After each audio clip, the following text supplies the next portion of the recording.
नमस्कार साथियों, heat treatment of steel series 2 के पार्ट 2 में मैं जगदीश चौबे आप सबका अपने चैनल जगदीश चौबे पे स्वागत करता हूं। जैसा कि मैंने पिछले पार्ट में आपको बताया, पार्ट 2 केस हार्डनिंग का एक प्रोसेस है जिसे हम कार्बराइजिंग कहते हैं, उसके ऊपर आधारित है। और इस पार्ट 2 में मैं कार्बराइजिंग के विषय में ही आपसे चर्चा करूँगा। तो कंटेंट में देखिए, पहले फ्लैशबैक हीट ट्रीटमेंट सीरीज़ 1, इसमें पार्ट 1 से पार्ट 5, जिसमें मैंने basic heat treatment, TTT curves, CCT curves और annealing, normalizing, hardening and tempering के बारे में बताया था। पार्ट 6 to 8 वो कॉन्सेप्ट ऑफ हीट ट्रीटमेंट था, जैसे कि hardenability, quenching and effect of alloying elements. तो पार्ट 1 to 8 मैंने सारा कवर किया था हीट ट्रीटमेंट के सीरीज़ 1 में। और अब पार्ट 2 में, हीट ट्रीटमेंट सीरीज़ के पार्ट 2 में मैं कवर करूँगा कार्बराइजिंग। उससे पहले मैं एक इंट्रोडक्टरी पार्ट इंट्रोड्यूस कर चुका हूँ, दैट इज़ पार्ट 1, जिसमें कि मैंने केस हार्डनिंग प्रोसेस के बारे में एक इंट्रोडक्शन दिया था। तो चलिए पार्ट 2 शुरू करते हैं कार्बराइजिंग के ऊपर। मैं इसमें क्या क्या कवर करने वाला हूँ। पहले इनपुट स्टील, किस किस स्टील के लिए ये उपयोगी होता है कार्बराइजिंग प्रोसेस। देन कितने तरह के कार्बराइजिंग प्रोसेस हैं। फिर उसके बाद में one of the carburising process, जो कि सॉलिड कार्बराइजिंग प्रोसेस है, जिसे हम कई बार पैक कार्बराइजिंग प्रोसेस भी कहते हैं, वो हैगा। और इसके बाद इसके एडवांटेज और डिसएडवांटेजेस क्या क्या हैं ये मैं बताऊंगा आपको। और लास्ट में ये प्रोसेस कहाँ एप्लीकेशन होता है, किस कंपोनेंट्स को किया जाता है, कहाँ कहाँ इसकी एप्लीकेशन है। तो ये सारा कवरेज मैं इस पार्ट 2 में करने वाला हूँ। तो इनपुट स्टील,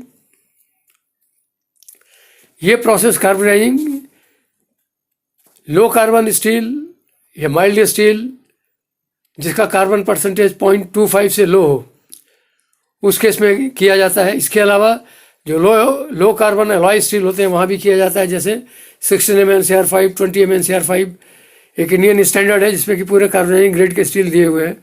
ज़्यादातर ये सारे लो कार्बन स्टील के हैं। उसमें कुछ लो एलॉय स्टील भी है, कुछ हाई एलॉय स्टील भी है, लेकिन कार्बन कंटेंट सबका कम होता है। तो ये सिर्फ लो कार्बन कंटेंट स्टील के ऊपर ये एप्लीकेबल है। यदि आप मीडियम और हाई कार्बन पर जाइएगा तो ये एप्लीकेबल नहीं होगा। टाइप ऑफ कार्बराइजिंग कितने तरह के होते हैं देखिए, सॉलिड या पैक कार्बराइजिंग, दूसरा जो है लिक्विड कार्बराइजिंग, और तीसरा जो है वो गैस कार्बराइजिंग। तो ये बेसिकली 3 टाइप्स के कार्बराइजिंग की जाती हैं, सॉलिड और पैक, लिक्विड और गैस। तो यहाँ तक तो आपको क्लियर हो गया होगा। अब मैं प्रोसेस के ऊपर आता हूँ। सॉलिड या पैक कार्बराइजिंग का प्रोसेस क्या है, आप देखिए इस पिक्चर को देखिए। इसमें एक बेसिकली कास्ट आयरन का बॉक्स या स्टेनलेस स्टील का बॉक्स लिया जाता है, हैवी बॉक्स लिया जाता है, और उसको चारों तरफ से इसको भर दिया जाता है चारकोल से। इसके अलग कंपाउंड है जिसको कि हम कार्बराइजिंग कंपाउंड कहते हैं। ये चूँकि सारे सॉलिड फॉर्म में होते हैं, इसीलिए इस प्रोसेस का नाम सॉलिड कार्बराइजिंग है। और फिर इसको बंद करके पूरी तरह से टाइट कर देते हैं, पूरी लिड लगा देते हैं, ये देखिए। और कोई भी इसके ऊपर लीकेज ना, इसीलिए इसको रिफ्रैक्टिव से इसको पूरा सील कर देते हैं, सो दैट बाहर से कोई ऑक्सीजन या हवा ना जाए इसके भीतर। और इसके बाद इसको हम फर्नेस में रख देते हैं एक पर्टिकुलर टेम्परेचर के लिए। जो मैं कार्बराइजिंग कंपाउंड की बात कर रहा था, उसका देखिए जो कंपोजिशन है वो है चारकोल, ये करीब 55 to 60%, 53 to 55% है। Coke 30 to 32%, sodium carbonate 2 to 3%, barium carbonate 10 to 12% और कैल्शियम कार्बोनेट 3 to 4%। ये मिक्सचर जो है, ये सारा बना के, ये जो कंपाउंड है, ये हम इस बॉक्स के भीतर लगा देते हैं और इसको पूरा अच्छी तरह से टाइट कर देते हैं। इसके बाद इसको हम एक फर्नेस में रख देते हैं। फर्नेस किसी भी टाइप की हो सकती है, उसकी हीटिंग का कोई भी कॉन्सेप्ट हो सकता है। तो ये इसको हम हीटिंग के लिए इसमें रख देते हैं। अब आगे चलता हूँ मैं प्रोसेस के ऊपर। ये देखिए, ये इसका एक हीट ट्रीटमेंट का साइकिल है पैक कार्बराइजिंग का, जिसमें कि आपने ये कार्बराइजिंग साइकिल देखिए, यहाँ से ये शुरू हुआ और ये करीब करीब 940-50 के आसपास का टेम्परेचर होता है। डिपेंड करता है कि आपका कार्बन कंटेंट और उसका जो कैरी ओवर कंटेंट है, जो कि आप इंट्रोड्यूस करते हैं कार्बन, वो कितना है, इसके ऊपर डिपेंड करता है। तो 940 एक एवरेज मैंने ले लिया है इसमें। Carbonizing temperature. तो यहाँ पे इसको हीट करके फिर इसको सोक करते हैं उस टेम्परेचर पे, और उसके बाद उसको यहाँ पे दो तरीके हैं। एक तरीका ये है कि इसको आप नॉर्मल कूल कर लीजिए, ठीक है, और उसके बाद आप इसको फिर दोबारा हीट कीजिए, क्योंकि आपको इसको सिर्फ कार्बोनाइजिंग नहीं करना, आपने इसको हार्डनिंग भी करना है, टेम्परिंग भी करना है। तो हार्डनिंग के लिए फिर आपको ये हार्डनिंग का साइकिल यूज़ करना पड़ेगा। ये हार्डनिंग का साइकिल हुआ, ये फिर आप उस टेम्परेचर पे ले गए और वहाँ से उसको आप डायरेक्टली आपने क्वेंच कर दिया। तो एक तरीका ये है। दूसरा तरीका ये है कि आप सीधे यहाँ से टेम्परेचर पे ले जाइए और एकदम आप क्वेंच कर सकते हैं। तो ये डिपेंड करता है कि आपकी रिक्वायरमेंट क्या है उसके हिसाब से, और कार्बन का परसेंटेज क्या है, बेस कार्बन क्या है, सरफेस कार्बन क्या है, इस सारी चीज़ों के ऊपर डिपेंड करता है। और ये मैंने आपको एक तस्वीर दिखाई है यहाँ पे। ये देखिए, जब ये इसका जो कोर का स्ट्रक्चर है वो देखिए कैसा होता है। लो कार्बन स्टील है, तो ये परलाइट फेराइट स्ट्रक्चर है, जिसमें परलाइट फेराइट साफ दिख रहा है कोर के भीतर। लेकिन इसी को जब हम कार्बोनाइज कर देते हैं और क्वेंच करते हैं तो ये मार्टेसिटिक स्ट्रक्चर आ जाता है, जो कि आपके राइट साइड में दिखाया हुआ है। तो कोर और केस का माइक्रो आपको मैं यहाँ दिखा रहा हूँ। कार्बोनाइजिंग करने के बाद ये आता है। तो ये हो गया। इसमें जो है केस डेप्थ जो आपकी रिक्वायरमेंट है, ये जो सोकिंग टाइम है ये डिपेंड करता है कि आपको केस डेप्थ कितनी चाहिए।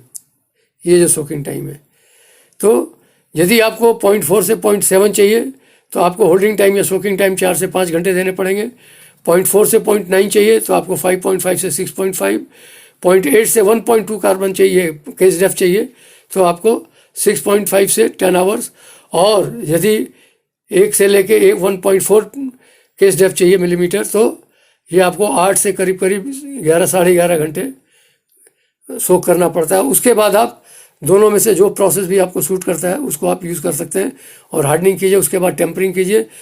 इसीलिए करते हैं कि जो आपकी सरफेस की रिक्वायरमेंट है, सरफेस हार्डनेस की, और उसके अंदर क्या क्या केस आपको चाहिए एज पर द एप्लीकेशन, वो आप अचीव कर सकते हैं विद आपको ये सोकिंग टाइम अलग अलग रखते हुए। तो ये टोटल प्रोसेस है। इसमें मैं आपको कुछ मेन रिएक्शन बता दूं, क्या क्या रिएक्शन होते हैं। ये देखिए, CO2+C, जब आप ये चारकोल का पाउडर भीतर रखते हैं उसके, तो CO2 गैस जो उसके भीतर होती है वो बनती है, और वो कार्बन से चारकोल से रिएक्ट करती है, ये 2CO बनाती है, कार्बन मोनोऑक्साइड। इसके बाद ये कार्बन मोनोऑक्साइड हाई टेम्परेचर पे टूटता है और ये बनाता है CO2, और ये नेसेंट कार्बन है। ये जो कार्बन मैं आपको दिखा रहा हूँ इसे हम नेसेंट कार्बन कहते हैं। और ये जो है ये बेसिकली जो आपके भीतर पेनिट्रेट करता है, जो सरफेस के ऊपर जो कार्बन पेनिट्रेट करता है वो ये नेसेंट कार्बन है, जो कि यहाँ दिखाया जा रहा है। इसके बाद ये 2CO एक और रिएक्शन है, +3Fe, ये आयरन के साथ जो रिएक्ट करता है। तो ये देखिए, आयरन कार्बाइड Fe3C बनाता है और CO2 बनता है इस रिएक्शन में, और फिर ये सिलसिला यहाँ फिर चलता रहता है। इस तरह करके कार्बन डाइऑक्साइड का फॉर्मेशन होता रहता है। कार्बन डाइऑक्साइड टूट के CO2+C में बदल जाता है, और ये बेरियम कार्बन नोड जो देख रहे हैं आप, ये भी हाई टेम्परेचर पे बेरियम ऑक्साइड और CO2 में कन्वर्ट हो जाता है। और ये बेसिकली जो आपका जो कार्बोनाइजिंग एक्शन है टोटल, उसमें ये इनर्जाइजर का काम करता है। Energizer in the sense as a catalyst का काम करता है। फिर कैटलिस्ट कैसे कहते हैं? कैटलिस्ट उसे कहते हैं जो कि आपके इस रिएक्शन को जल्दी करे, त्वरित करे। तो इस रिएक्शन को फास्ट करने के लिए एज ए कैटलिस्ट हम इसको यूज़ करते हैं, बेरियम कार्बोनेट, जो कि टूटने के बाद BS oxide, barium oxide plus CO2, और फिर ये सिलसिला ही चलता रहता है। तो इस तरह से जितने टाइम तक ये मटेरियल आपका फर्नेस के भीतर पड़ा रहता है, जितने भी सोकिंग टाइम तक ये रिएक्शन होते रहते हैं, और कार्बन एज ये जो कार्बन दिख रहा है आपको, ये वहाँ पे पेनिट्रेट करता रहता है, CO2 बनता रहता है, कार्बन बनता रहता है, और कार्बन सरफेस से भीतर एज पर डेप्थ रिक्वायरमेंट और सोकिंग के टाइम के हिसाब से ये पेनिट्रेट करता है। तो प्रोसेस और प्रोसेस का साइकिल बेसिकली सॉलिड और पैक कार्बोनाइज के केस पे यही है। मैं आगे बढ़ता हूँ। इसके एडवांटेजेस क्या क्या हैं?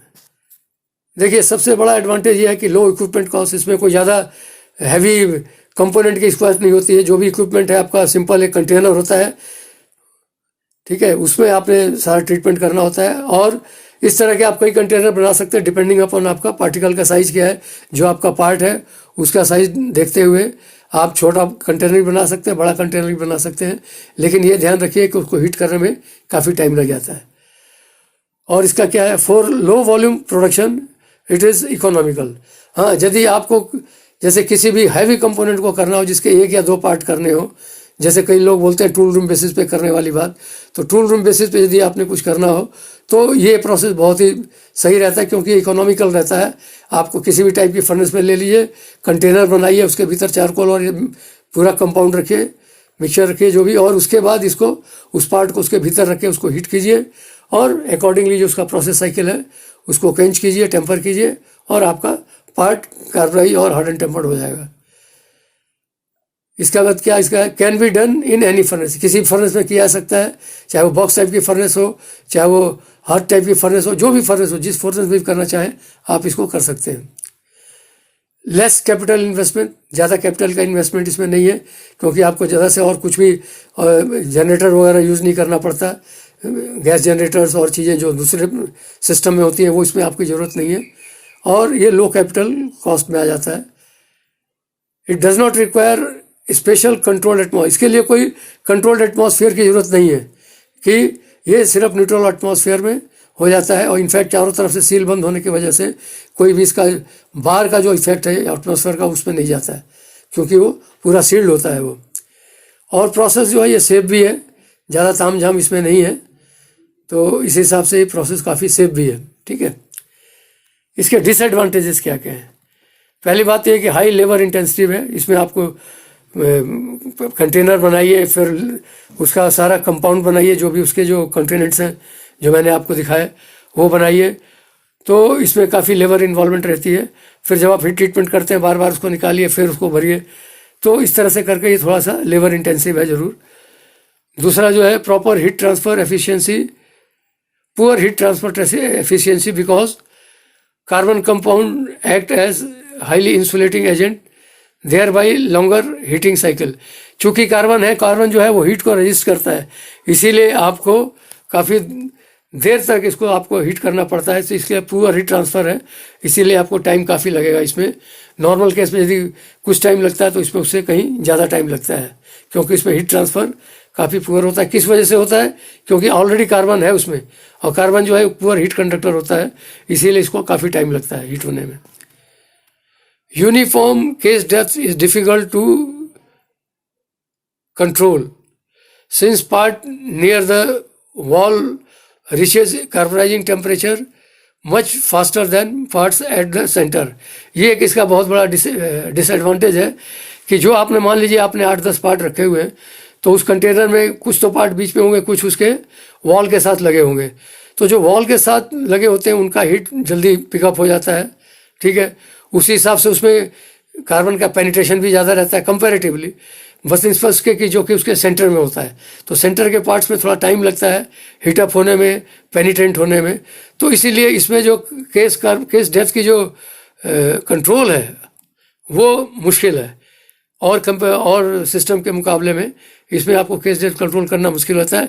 वेरिएशन होता है इसमें बिकॉज ऑफ कि ये प्रोसेस जो है एजेस पे तो फास्ट होता है हीट, और कार्बन कंटेंट भी जल्दी पेनिट्रेट होता है, बट इन द सेंटर इसका जो ट्रांसफ़र ऑफ हीट है ये कंपैरेटिवली स्लो होता है, तो इसी वजह से केस डेप्थ में आपको वेरिएशन मिल सकता है।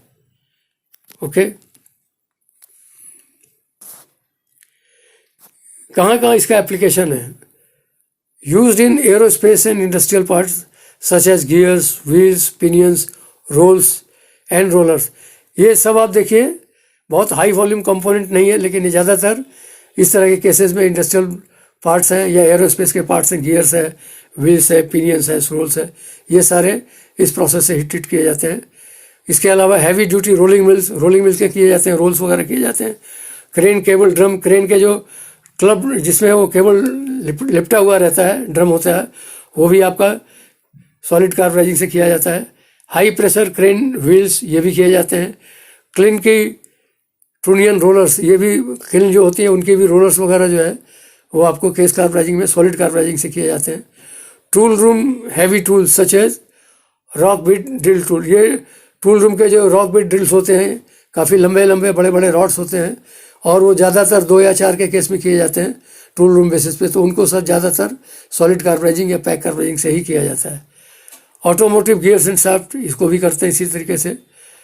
Not applicable for low case depth, ये ध्यान रखिए कि ये जो है लो केस डेप्थ वास्ते तो मैंने उसमें सीरीज में दिखाया हुआ है कि डिपेंडिंग अपॉन आपका जो आप उसमें टाइम देते हैं, सोकिंग टाइम देते हैं, उसके अकॉर्डिंगली केस डेप्थ आपको 0.4 भी मिल जाता है। लेकिन ज़्यादातर इसको अवॉइड किया जाता है जहाँ पे कि आपको जनरली हाई का केस डेप्थ की रिक्वायरमेंट, मान लीजिए 0.8 से लेकर 1.2 तक या 1.4 तक की रिक्वायरमेंट होती है, वहाँ इसको किया जाता है। Not applicable for low case हो गया। इसके बाद suitable for heavy and large parts with high case depth requirement, ये वही अभी मैं बता रहा कि जो हैवी पार्ट्स होते हैं जिनको कि आप नॉर्मल दूसरे प्रोसेसेस नहीं कर सकते हैं, काफ़ी हैवी होते हैं, तो उनके लिए सिंगल या डबल कंटेनर्स के हिसाब से बना के आप इसको कर सकते हैं। तो ये ज़्यादातर ये सूट करता है लार्ज एंड हैवी पार्ट्स के लिए। It improves wear resistance, corrosion resistance, fatigue and impact resistance of the part. करने से इसका और एक फ़ायदा ये है, इसका ये एप्लीकेशन ये है कि जहाँ जहाँ भी आपको इस तरह की रिक्वायरमेंट होती है कि वियर रेजिस्टेंस अच्छा हो जाए, पार्ट का करोजन से अच्छा हो और फटीग भी अच्छा हो, और साथ साथ इम्पैक्ट इसका क्यों अच्छा होता है, इसकी वजह क्या है कि आप देखिए जो सरफेस पे जो केस होता है वो हार्ड होता है, उसमें चूंकि कार्बन पेनिट्रेट कर जाता है तो काफ़ी हार्ड हो जाता है, लेकिन कोर उसका हमेशा सॉफ्ट रहता है।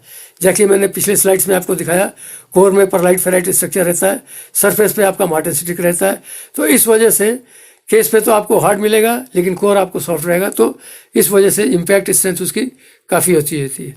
तो ये इसके सारे एप्लीकेशंस हैं।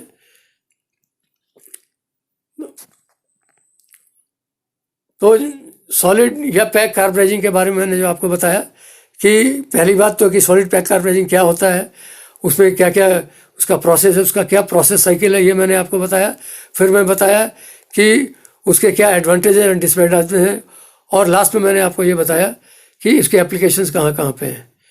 तो ये एक डिटेल है। यदि आपको ज़्यादा इसकी जानकारी चाहिए होगी तो आपको टेक्स्ट बुक वगैरह रेफ़र करनी पड़ेंगी, क्योंकि इसमें और भी बहुत कुछ है जो कि मैं इसमें नहीं बता पा रहा हूँ बिकॉज ऑफ टाइम शॉर्टेज। लेकिन यदि आपको इसके डिटेल में जाना है तो किसी भी मेटलर्जी से रिलेटेड बुक लीजिए, हीट ट्रीटमेंट ऑफ मेटल्स या heat treatment of steel, Russian book है जाखरों की, उसको आप ले सकते हैं, उसको पढ़ सकते हैं। तो ये सारी चीज़ें आपको रेफ़र करनी पड़ेंगी। But in general carburizing process में जो पैक कार्बोराइजिंग प्रोसेस है उसका सारा मैंने करीब करीब आपको इस पार्ट 2 में आपको बता दिया है। अब नेक्स्ट पार्ट जो होगा वो है पार्ट 3 ST2 का पार्ट 3। ये हम लिक्विड कार्बोराइजिंग के ऊपर, जैसे मैंने आपको इस पार्ट में बताया कि सॉलिड, लिक्विड और गैस होता है, सॉलिड मैंने इसमें कवर किया है। जो अगला पार्ट 3 होगा वो लिक्विड कार्बोराइजिंग के ऊपर होगा। तो तब तक आप इंतज़ार कीजिए अगले पार्ट का। आपने इतना सुना, आप अभी तक मेरे सारे प्रोग्राम्स को बहुत सराह रहे हैं, मेरे को काफ़ी अच्छे रिस्पांस मिल रहे हैं, इससे मुझे भी अच्छा एनकरेजमेंट मिलता है। तो आप लोगों से रिक्वेस्ट यही है कि यदि आप देखिए, समझिए, लोगों को बताइए, और यदि आप पसंद करते हैं तो इसको लाइक कीजिए।